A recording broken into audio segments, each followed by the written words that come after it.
Hi, my name is Jordan Estrada. I am 21 years old. I'm a senior at GCU and I have gone here all 4 years and I love it. So about me. Like I said, I'm 21 years old.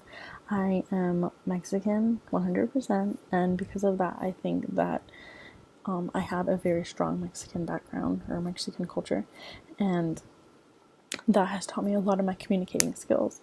So, because of my strong background, I can remember communicating with my family at such a young age.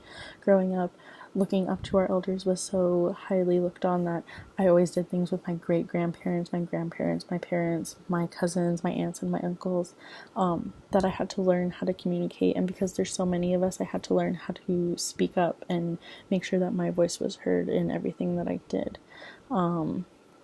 Growing up, I have lived in Southern California and Idaho for about both of my half of my life in both. I love them both. They're both very different, and they both have a very different culture in them.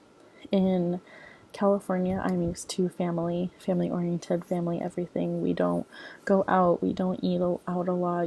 It's very, we communicate with each other, but not with others. Where when I lived in Idaho, it was very, we ate out, we did things with other people because we didn't have family there.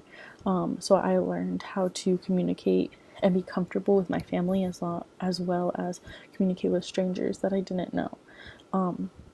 Because I moved around so much, I had to learn how to not be shy and be outgoing and have those communicative skills of not being afraid to be the first one to speak up, or not being afraid to be the first one to go and say hi to someone or make someone else feel welcome, even though I was mostly the new person. So coming to GCU, I have learned how to be a great communicator as well in both my classes and on campus and in my workforce, or work field. And so, because of that, I have learned some really great communicating skills. I didn't know any of my roommates my freshman year, and so I was the first one to be that person to reach out to all of them and to try and build that relationship with them that I would have until today.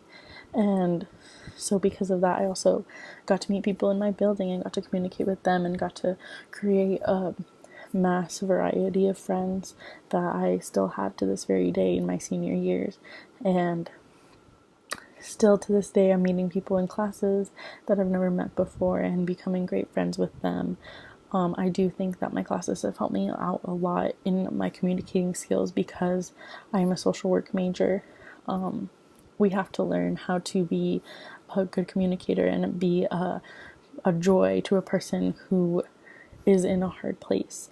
And so, because of that, I have learned by examples and learned by just doing it over and over again, and just basically learning how to communicate with clients that I'm going to have in the future and how to make them feel welcome and warm, even though they're in this hard and like place where they don't know where to go. They're at basically a stop in the road.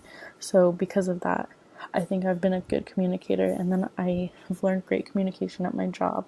I work at In-N-Out Burger. I've worked there since I was 16. I love it with all my heart, and having to work there, you have to be a good communicator. You have to be a good communicator with your coworkers, because if one person's off, then you're kind of all off. And you also have to be a good communicator with people who come into your work, because if you don't make them feel welcome and put a smile on their face, basically you're not doing your job right. So hopefully that everything in life that's taught me how to be a good communicator will help me when I graduate in a few months and get a job. But I mean, other than that, that's who I am. Thank you.